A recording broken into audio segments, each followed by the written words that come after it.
Bonjour et merci infiniment de vous retrouver encore en ce jour. Rencontre et échange, nouveau numéro, nouvelle semaine, nouvelle émission. Aujourd'hui, nous allons parler de sujets portant sur le secourisme et le sauvetage. On en parle de plus en plus avec ce temps de fin d'année où il y a des accidents de circulation, des accidents domiciliaires. Qu'on va faire le premier secours, le premier sauvetage à faire à donner à ces victimes de ces accidents. Eh bien, pour en parler, j'ai sur mon plateau deux invités. Un qui nous vient directement de l'UNAS France. Il s'agit de Serge Deves. Serge, merci d'être sur ce plateau. C'est moi qui vous remercie de nous avoir invités. Voilà. Vous faites partie d'une association qui parle de secourisme et de sauvetage. Vous êtes venu de la France pour nous apporter votre appui technique et aussi l'art de faire en matière de sauvetage et de secourisme. On est venu pour apporter bien sûr notre expérience, on est venu pour apporter notre savoir, on est surtout venu aussi pour former, recycler les formateurs de l'UNAS Togo, de manière qu'après notre départ, qu'ils puissent eux-mêmes former en masse tous les Togolais de la région du sud-est maritime. C'est ça. Vous travaillez en collaboration avec l'ONG À vous toutes qui s'occupe de l'aspect organisationnel, sociologique de ce projet. Merci, M. Akpegolo Wilson, d'être sur ce plateau. Merci, Gérard. Voilà, on va faire comme dans une sorte de classe, parce que quand on parle de secourisme, de sauvetage, on n'en a pas forcément une idée claire et nette. Serge ? Sur le secourisme, qu'est-ce que c'est le secourisme? Oui. Eh bien, le secourisme, c'est tout un panel qui existe d'activités sur le secourisme en France, donc. Et puis là, on parle de beaucoup de choses. Si on parle de la protection, on parle de comment donner l'alerte, on parle de traiter une hémorragie, on parle de désobstruer les voies aériennes supérieures, la pratique d'une personne inconsciente qui respire, on parle du massage cardiaque, du défibrillateur. Il y en a à Lomé qui ont été financés aussi par l'UNAS France, aussi l'UNAS Solidarité. Et puis après, on parle des plaies, des brûlures, des traumatismes et des malaises. Voilà, on parle de tout ça et on parle de ça en 7 heures de face-à-face pédagogique avec les élèves. Et puis là, donc, on a commencé à former des gens, puisqu'il y a un gros projet de former à terme sur la région du sud-est maritime 1000 sauveteurs. Donc, et après, donc, on les forme avec nos amis togolais de l'UNAS Togo. Et puis après, on leur passe le relais, bien sûr. Et ça sera à eux d'étendre la formation sur tout le sud-est maritime. Mais il y a déjà des formateurs aussi. Et ce n'est pas la première mission que l'UNAS Solidarité fait dans notre beau pays. C'est ça. Merci pour cette introduction. M. Wilson. Oui, Gérard, j'aurais souhaité mieux préciser les choses. C'est vrai, au cours d'un voyage en France, j'avais eu vent de l'existence de UNAS. UNAS qui veut dire Union nationale de secouristes sauveteurs de France. Et à travers cette association, nous avons créé une branche que nous appelons aujourd'hui UNAS Solidarité. Et à travers UNAS Solidarité, nous avons créé une association qui s'appelait GROSEM, Groupement des secouristes et sauveteurs du Sud-Est maritime. Vous savez bien que le Sud-Est maritime, c'est ma zone de prédilection parce que mon association Avotode a comme zone d'action alors ce Sud-Est maritime. Et dites-vous, depuis, si j'ai bonne mémoire, 2010, ça fait longtemps que GROSEM a été créé, qui était très fonctionnel, mais en même temps mis un peu en veilleuse. Et avec un grand programme que nous exécutons actuellement sur le Sud-Est maritime, qui prend en compte tout ce que j'appellerais reboisement des berges lagunaires, nous avons constaté que le secourisme, le sauvetage devait être pris en compte. C'est ce qui nous a amené à reprendre contact avec le président de UNAS, qui est un grand ami à nous-mêmes, pour que nous puissions, pourquoi pas, mettre en œuvre un projet. Et nous l'avons appelé renforcement des capacités de la population du Sud-Est maritime au premier secours. Et qui a un résultat de 3000.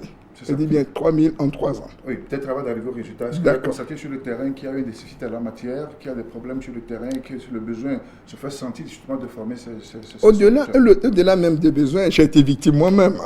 Et quand on est victime, on est plus sensible en principe à la problématique.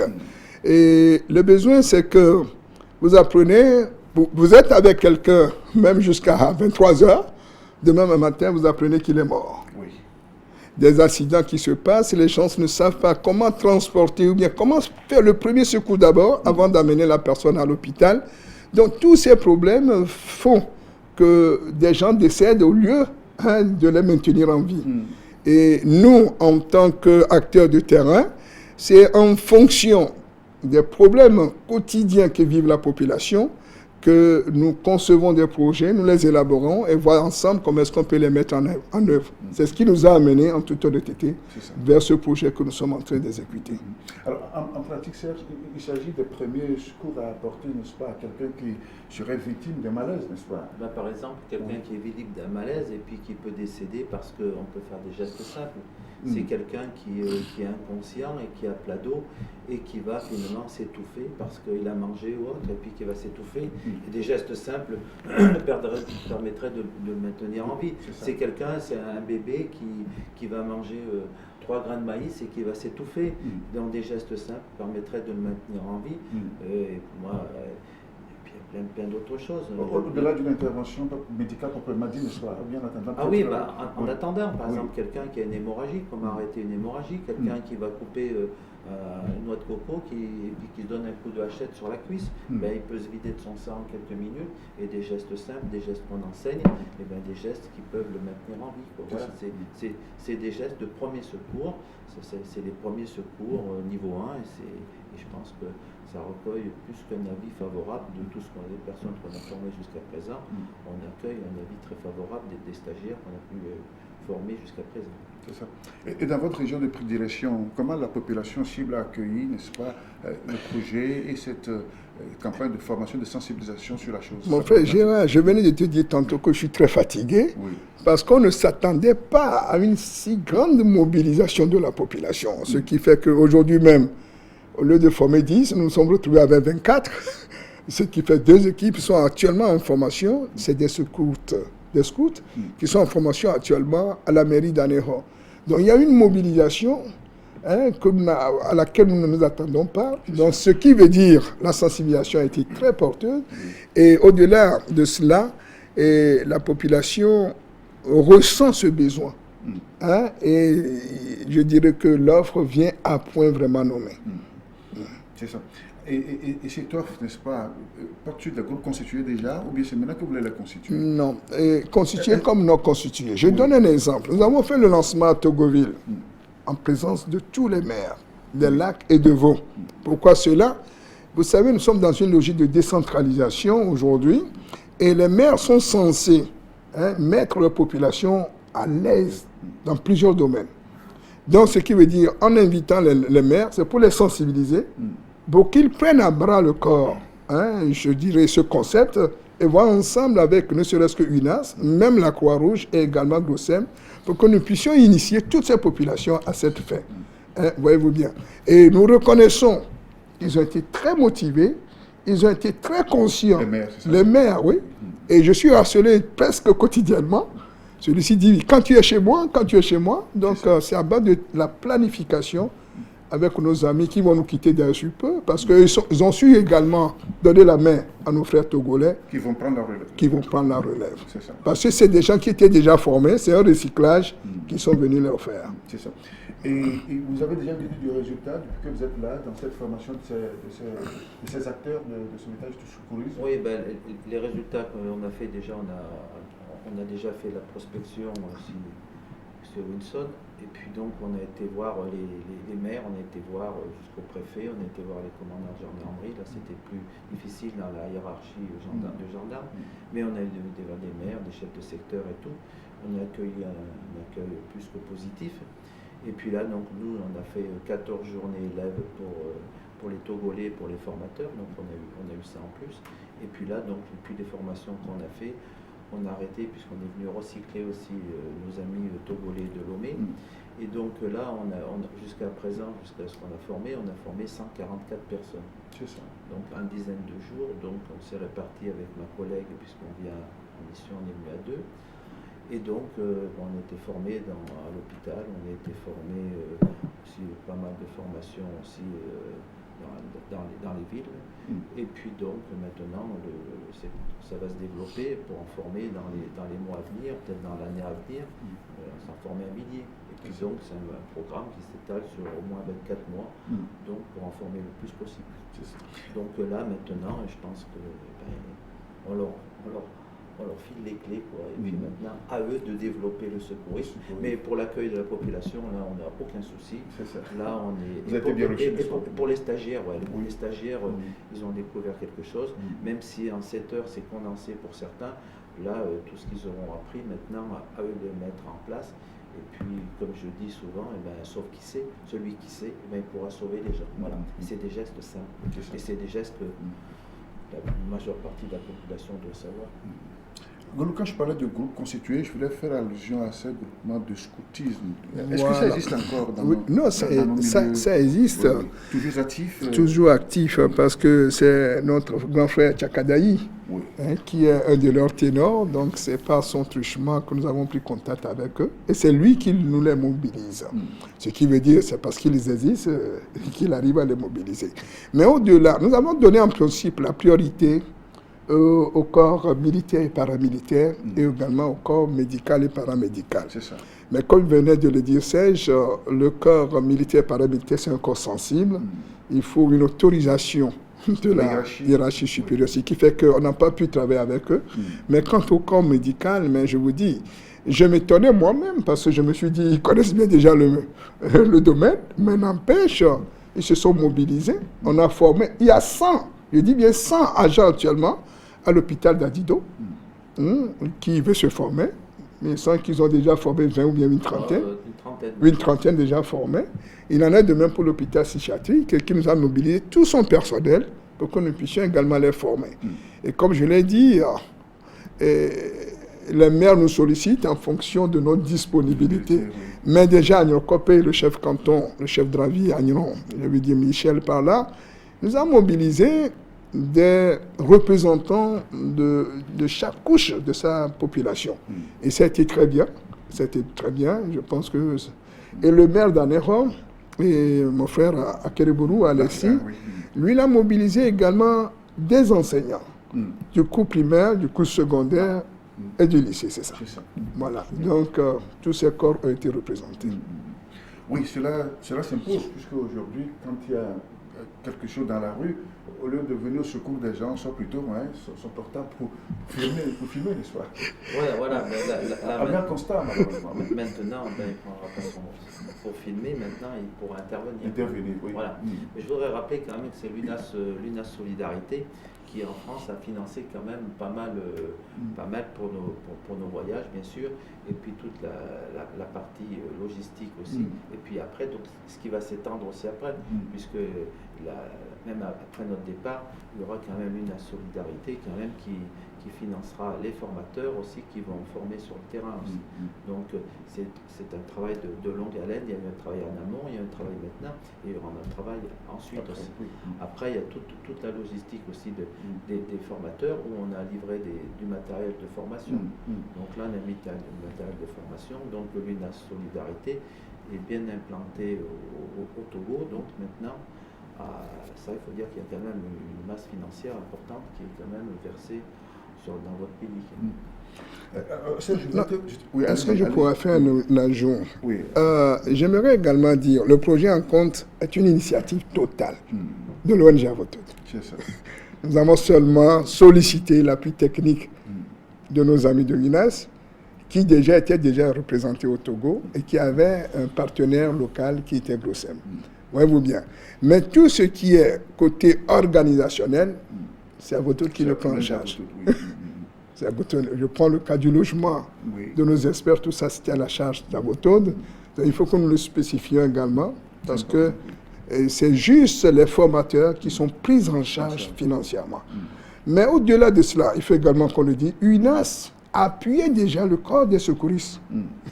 Le corps des secouristes au Togo, il donnait du matériel, il venait renforcer même les capacités des secouristes du corps des sapeurs-pompiers que vous connaissez très bien. C'est ça. Voilà.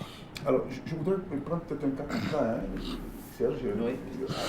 C'est que lorsque l'incident se produit, lorsque le malheur arrive, d'une hémorragie, par exemple. Concrètement, de quoi a-t-on besoin pour réanimer, en tout cas pour secourir cette personne en attendant peut-être l'accord de spécialistes plus appropriés? Ce que je veux dire d'abord, c'est, je ne vais pas faire un cours de secourisme à la télé, mais Oui. là sur une hémorragie d'une personne qui a une hémorragie, on va dire, à l'avant-bras, quoi, eh bien là déjà, c'est de ne pas avoir un suraccident, quoi. Parce que s'il est tombé avec les motos qui circulent dans tous les sens et puis qui s'est ouvert l'avant-bras, eh bien déjà, faut se protéger, il faut se protéger soi-même, il faut protéger les badauds, il faut protéger les gens qui peuvent intervenir, et puis après, intervenir sur le blessé. Ben, intervenir sur le blessé, on peut faire une compression manuelle, on peut avec un morceau de plastique pour se protéger des maladies, et après, si ça saigne beaucoup, on fait un pansement compressif, et puis on prend ce qu'on a sur la main, quoi. On prend une chemise, on prend un foulard ou autre, et on compresse jusqu'à l'arrivée des secours. Voilà. Après, c'est des gestes simples, c'est des gestes que chacun peut faire, quoi. Voilà, après, et que plutôt on regarde, comme vous le disiez tout à l'heure, de filmer plutôt, et puis que la personne va décéder, quoi. Donc il est dommage de décéder avec des choses simples comme ça. Mais éviter le suraccident, éviter qu'il y ait d'autres personnes qui viennent dans l'accident, quoi. Ça m'intéresse, je prends toujours l'exemple de se protéger. Si quelqu'un se noie, on ne va pas plonger si on ne sait pas nager, quoi. Parce que c'est une victime, c'est deux victimes. Donc on se protège soi-même, on protège les badauds, on protège aussi les gens qui pourraient intervenir, et puis surtout aussi, on donne l'alerte aussi. Et après, comment donner l'alerte? En attendant que les sapeurs-pompiers arrivent. Les sapeurs-pompiers ou des équipes de secours qui pourraient être constituées. Il y a une équipe de secouristes qui est à Lomé, quoi. Donc déjà qui surveille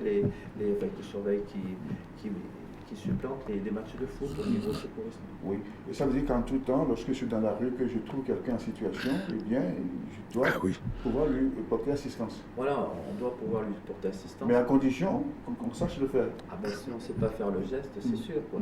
Voilà, après, mais c'est des gestes simples, c'est une journée, hein, c'est pas, il ne passe pas 3 semaines. Mais après, il faut quand même continuer à apprendre les gestes, et c'est des gestes que nous, on enseigne depuis longtemps. Moi, ça fait longtemps que j'enseigne. Non, j'allais dire, donner également certains exemples terre à terre. Vous avalez même des arêtes. Hein? Quand vous avalez des arêtes. À la maison. À la maison. On peut tout à vous aider. Le secouriste peut vous aider. C'est ça. Ça s'enseigne également. Quand c'est coincé là. Oui, quand c'est coincé. L'arête est peut-être pas ça coincera pas complètement. C'est plutôt peut-être un aliment qui est plus important, qui va obstruer les voies aériennes supérieures.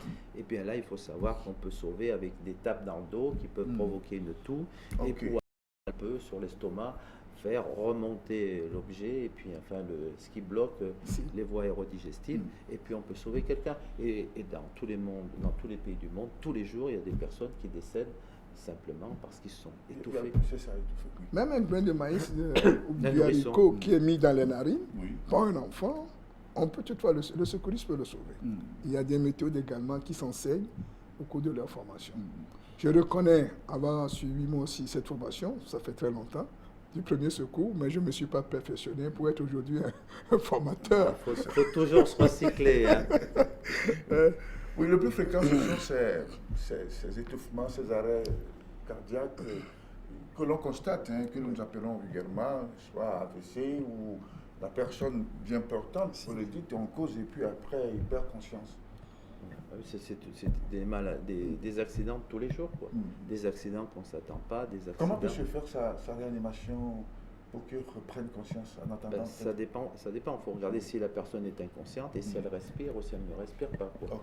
Donc si la personne est inconsciente et qu'elle ne respire pas, eh ben, on enseigne le massage cardiaque. Le massage cardiaque est enseigné. Ça consiste à quoi? Eh ben, à faire du massage sur le cœur. On met les deux mains comme ceci sur le cœur, et puis on masse sur le cœur de manière comme on l'apprend, quoi. En ce moment, en période Covid, on ne peut pas enseigner le bouche à bouche, mais autrement, en période Covid, il y a le massage cardiaque et le bouche à bouche qui permet d'attendre les secours qui prennent bien sûr le relais, quoi. Et surtout donner un message d'alerte qui est cohérent, quoi. De ne pas répondre, il y a le feu, venez vite, quoi. Voilà, il faut donner un message d'alerte. Donc tout ça, ça s'apprend en 7 heures. Au lieu que nous nous moquons des épileptiques, on peut également les sauver. C'est ce qu'on ne sait pas. À travers le secourisme, on peut les sauver. Parce que le plus vous souvent, savez, c'est ça. Le même problème, soit à travers l'épilepsie, lorsque le cerveau a été blessé, est cicatrisé, ou bien lorsque le cœur, au niveau de la aorte, a été blessé et cicatrisé. Parce que le sang en circulant, arrivé à ce niveau, saute. C'est en ce temps qu'on perd connaissance. Un petit massage, comme vient de le dire, cardiaque ou autre, on peut tout à réanimer le malade. Alors que pendant longtemps, nous avons cru que l'épilepsie était une maladie contagieuse. On évite plutôt la personne, alors que c'était très dangereux pour nous. Il faut que, j'aimerais profiter en même temps pour transmettre ce message, il faut que nous tous, ou bien au niveau de chaque maison, ou chaque ménage, nous disposons de quelqu'un qui a des notions de premier secours. Nous allons sauver beaucoup de vies humaines. Voilà. Rencontre échange, nouveau numéro, nous parlons du secourisme et sauvetage. En cas de besoin, Serge Deves de l'UNAS France, mon invité, avec l'appui technique de l'ONG Avotoud, ils sont représentés ici par Accueil Wilson, ils sont sur mon plateau pour parler du secourisme et du sauvetage dans ce projet qui donc vise à la formation des jeunes secouristes, des formateurs qui vont donc relayer la formation. Alors, la population cible, pourquoi l'avez-vous choisi, n'est-ce pas, pour le sud-est maritime? Non, je reconnais que l'ONG Avotoud évolue sur toute l'étendue du territoire. Mais sa prédilection, sa zone de prédilection, c'est le sud-est maritime. Et à travers un programme que nous sommes en train d'exécuter, nous avons voulu mettre à proximité cette notion de premier secours. Mais lorsqu'on aurait terminé ce programme, nous pourrons également l'élargir. Cependant, les champions de Lomé poursuivent la formation jusqu'à l'Hérault. Donc ça veut dire que les formations ont été portées au-delà, n'est-ce pas? Oui, on a fait on a animé des émissions radio. Donc le message est porté à leur niveau, ce qui fait que des gens nous appellent en fonction des contacts que nous avons laissés pour venir également y participer. Ce qui m'a surtout intéressé, des gens quittent Lomé pour venir à Néha. Ils ne demandent même pas des frais de déplacement. Et on ne prend pas en charge la restauration à midi. C'est ça. Mais les gens se motivent pour pouvoir y être. Et cela est très réconfortant. Ça veut dire qu'ils ont vu l'importance de la chose, n'est-ce pas? Sa portée significative. Effectivement, sa portée. Et surtout, c'est de petits gestes, mais qui donnent de très grands résultats. Et c'est ça surtout qui motive. Et l'accompagnement de l'UNAS France, ça porte sur quoi concrètement? Ça porte sur notre appui technique et pédagogique qu'on a fait. On a quand même formé des journées d'élèves de 14 jours pour la formation qu'on a fait sur Sud-Est maritime, mais on en a fait aussi, on est en train d'en faire actuellement à Lomé, là aussi, donc des formateurs, aussi des équipiers secouristes qui ont un camion où ils peuvent intervenir sur les matchs de football, je crois, de première division, donc c'est eux qui encadrent ça en cas de problème. Et puis, ce que je voudrais aussi dire, c'est même qu'on appuie finalement tout cet aspect financier-là aussi. Les formateurs sont rémunérés aussi par l'UNAS France, qui vont former aussi à notre départ. Mais il y a une chose qu'il faut signaler aussi, c'est que toutes les formations actuellement, elles sont gratuites. C'est-à-dire que chaque personne qui se déplace, même s'il y a des frais de kilomètres de déplacement, la formation qui est faite est gratuite. Donc là, chaque Togolais peut venir, surtout comme il le dit sur le sud-est maritime, et la formation elle est gratuite pour tous ces gens-là. La durée du projet, ça va prendre combien de temps? La durée du projet, on me disait, l'UNAS France, responsable l'UNAS France Solidarité, me disait, M. Burquin, me disait hier soir encore, c'est 24 mois la durée. Voilà. Après, on verra par rapport à comment ça va s'étendre. Alors, le projet initial, c'était de former 1000 personnes. Donc, 1000 personnes, initialement, à la fin de l'année, c'est pas... mathématiquement, c'est pas possible, mais dans les mois qui suivront, ça va aller crescendo, mais on a trouvé finalement un écho très favorable au niveau, comme il le disait, sur toutes les personnes qu'on est allé voir, les responsables politiques ou autres, mais je pense qu'aussi la population est très intéressée, et chaque stagiaire, quand on fait un tour de table en fin de notre journée, ils montrent un écho très favorable et ils sont très sensibilisés sur la chose. Ça, même avec ma collègue Dominique, on a été très, très étonnés d'ailleurs sur cette envie de savoir, cette envie. Et ça, pour les Togolais aujourd'hui, c'est gratuit. C'est ça. Alors, un petit correctif. C'est un projet triennal. Voilà. Et dans le projet triennal maintenant, il y a des périodicités. Hein, et nous avons retenu former 1000 secouristes d'ici fin décembre. Comme il est dit, mathématiquement parlant, c'est pas possible. Donc, c'est ce qui nous amène à l'étendre maintenant vers les 24 mois, comme il vient de le dire. Mais au finish même du projet, on doit former 3000 personnes. Ça, c'est chose très capitale. Et nous allons nous investir pour voir si on ne pourrait pas l'atteindre. Le problème, même d'ici décembre, si on disposait de tout le matériel requis, parce qu'on n'a pas beaucoup de jeux de matériel. C'est ça qui pose problème. Le matériel de formation, c'est ça? De formation. Donc, c'est ce qui pose problème. Donc, même si on mobilisait beaucoup de formateurs, on ne pourrait pas, parce qu'on manquerait de jeux de formation. C'est ça. De matériel, j'allais dire. Oui. De jeux de matériel et après, donc, on peut encore reconduire ce projet en cas de besoin? Ça, c'est une évidence, parce que ça se faisait depuis, mais on ne l'a jamais étendu comme on l'a fait cette fois-ci. Et c'est que sur le terrain, j'ai fait ce constat, comme on se l'était dit au début, qu'il y a de ces gens de besoin à régler très rapidement pour la population. Donc si réellement, après cette formation, nous constatons que les besoins se font toujours sentir, pourquoi ne pas continuer? C'est ça. Et l'Alliance France est toujours prête à appuyer. On est toujours prêt à quand appuyer. vous allez solliciter, bien sûr. Si on nous sollicite d'ici 2 ans. Après, ce qu'il faudrait, c'est former aussi d'autres formateurs qui soient formés à Lomé, qui soient formés à Nero. Bon, s'il y a plus de formateurs, c'est plus intéressant aussi. On peut revenir après former des formateurs.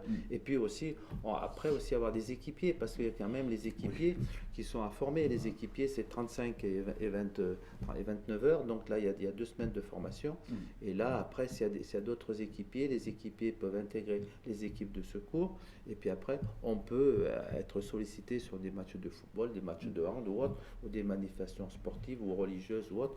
Enfin, tout un tas. Donc avec le camion, il y a un camion quand même qui est équipé par l'UNAS France, et le matériel, comme il le disait, les matériels, eh bien, c'est nous qui fournissons les mannequins et tout le matériel qu'il faut pour faire une hémorragie. Le mannequin adulte, enfant et nourrisson notamment. Et à la fin, vous délivrez un diplôme de formation, une attestation de formation. Ouais, ça c'est très très porteur pour les gens, parce qu'ils ont un certificat de formation, et là ils aiment bien. C'est ça.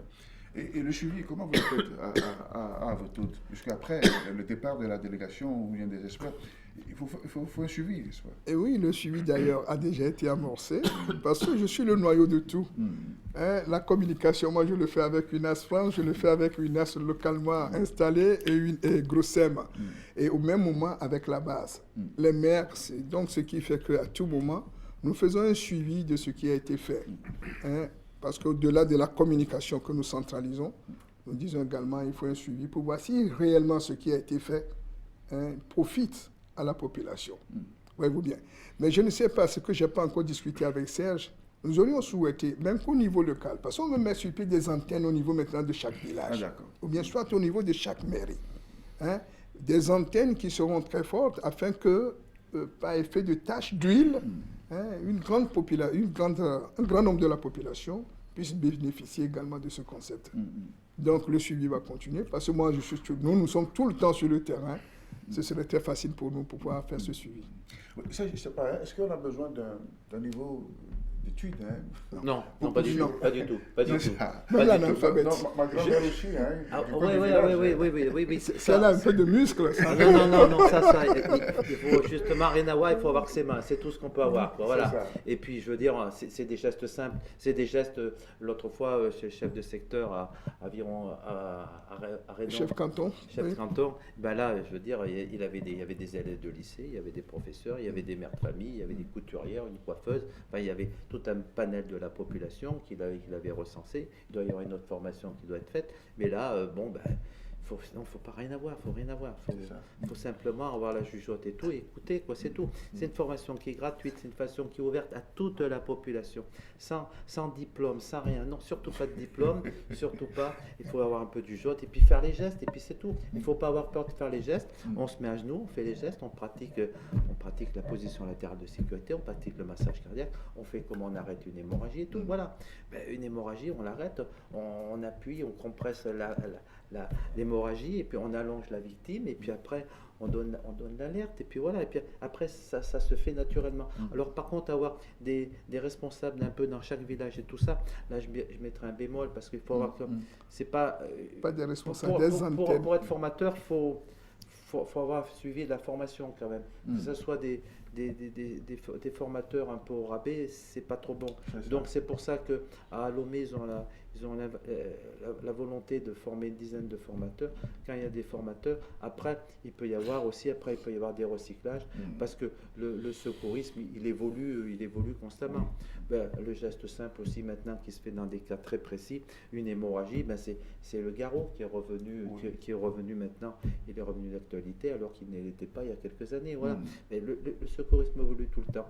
Alors il ne faut pas rester figé sur le secourisme d'il y a 10 ans ou autre. Le secourisme évolue, il faut que les formateurs en évoluent. Et voilà. Alors des secouristes qui soient un peu responsables d'un côté pour faire du secourisme, mais là je mets un bémol fortement. Il faut se recycler. Mais, et puis en plus la formation, je pense que moi je l'ai toujours faite comme ça. Après il faut le faire dans un esprit ludique quand même. C'est sérieux, on fait du travail sérieux. Moi je veille que quand j'ai fait ma formation, tout le public il sache former, mais on le fait de manière ludique quand même, avec le sourire, parce que je pense que les gens sont volontaires, donc ils sont volontaires, il faut qu'ils repartent, et ils repartent avec leur certificat de formation. Et je peux vous dire qu'il y en a qui sont super contents d'avoir leur certificat de formation. Et là, je pense qu'il faut qu'ils réclament leur certificat de formation après notre départ par rapport à nos amis togolais formateurs. Oui. Oui, il y a un critère, peut-être que Serge n'a pas mis en exergue.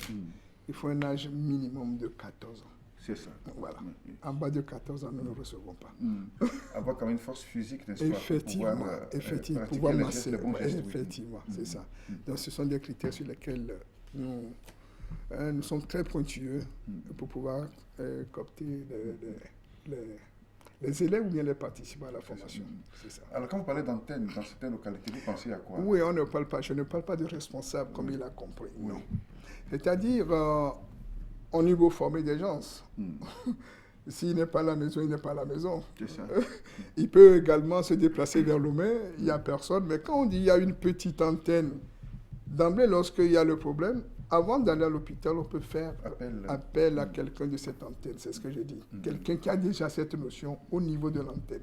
Ce n'est pas un bureau en tant que tel, mais on se dit, voilà, tu es le premier responsable, deuxième responsable, troisième responsable. Des gens qui ont été formés dans ce village-là. Voilà. Et surtout, l'accent sur le recyclage, parce que les choses évoluent. Ça, c'est une évidence. C'est ce que j'ai...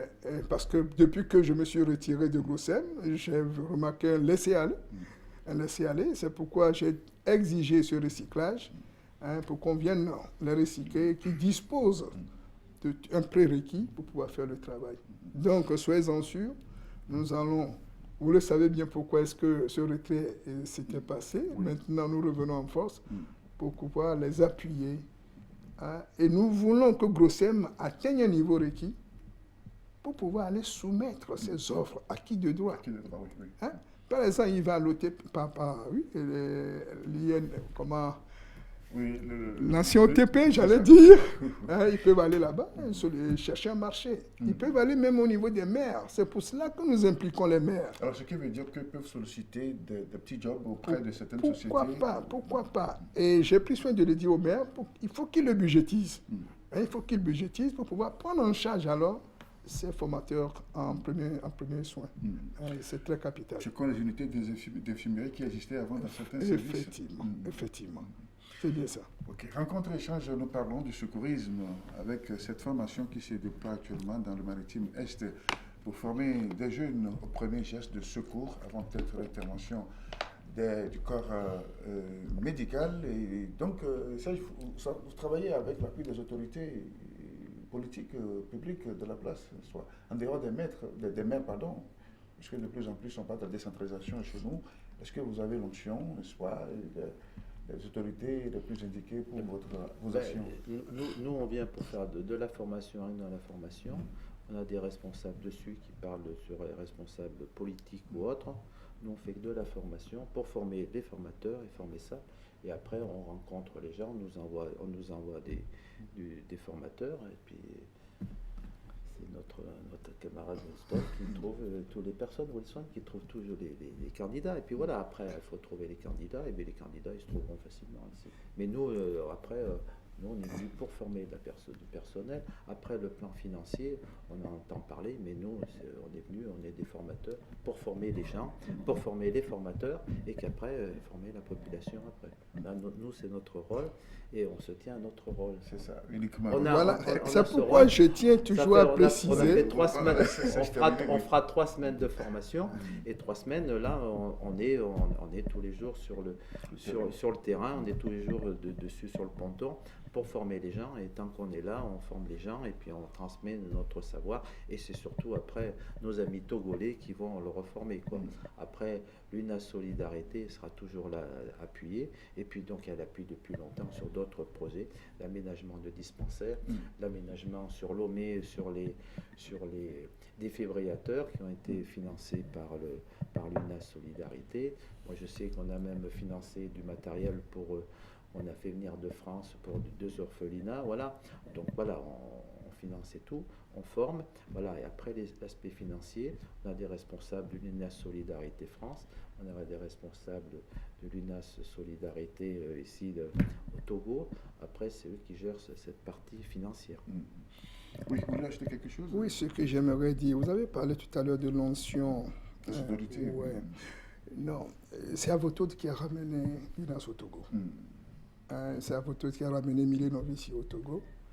Et j'ai été le représentant de l'UNAS au Togo avant que nous mettions sur pied l'UNAS Togo. Donc je ne suis plus le représentant.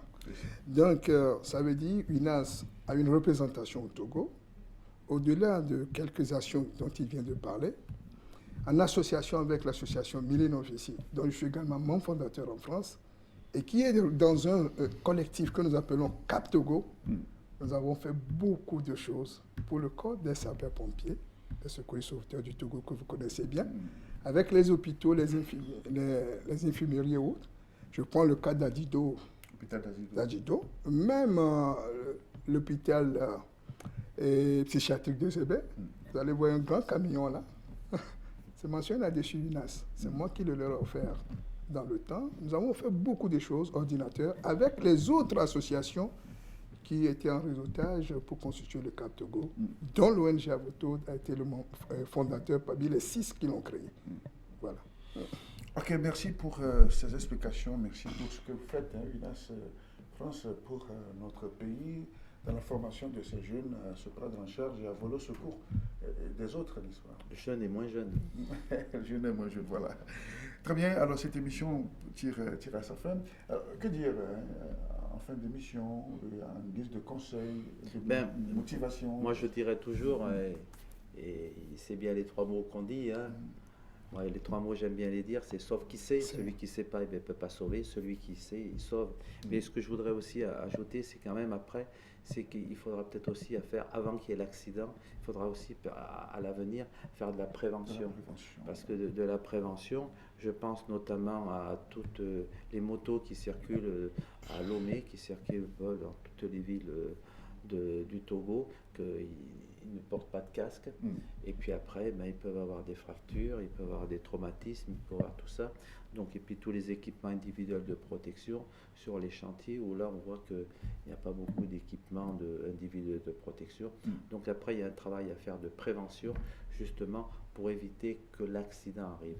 Et quand l'accident arrive, eh bien, il faut qu'il y ait des secouristes partout, dans le monde du travail, dans les villages, qu'il y en ait un peu partout, dans chaque, comme il le disait, dans chaque famille, qu'il y ait des formateurs, qu'il y ait des formateurs dans Lomé, qu'il y en ait formés dans le Togo, mais surtout que, voilà, après qu'on fait des gestes simples. Mais pensez surtout à l'équipement.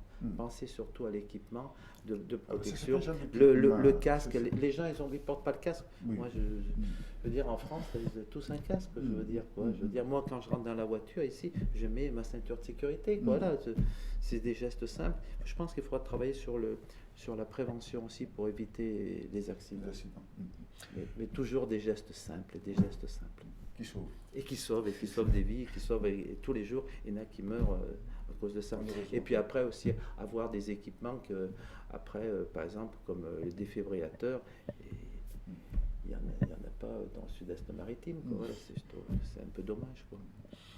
Oui, à votre que dire enfin. J'aurais péché si je ne témoignais pas toute ma gratitude au maire. Au maire de la préfecture de Lac, de Vaud et de Yoto, et qui nous ont vraiment appuyés aux cérémonies de lancement. J'ai oublié de le dire d'ailleurs, ils étaient là depuis le 12. Le 12 décembre. Oui, ils ont pris 12 novembre. Ils ont pris 3 jours pour former d'abord les formateurs de Grossem, et le 15, nous avons fait un lancement officiel à Togoville, et c'est à partir du 16 qu'ils ont amorcé la formation.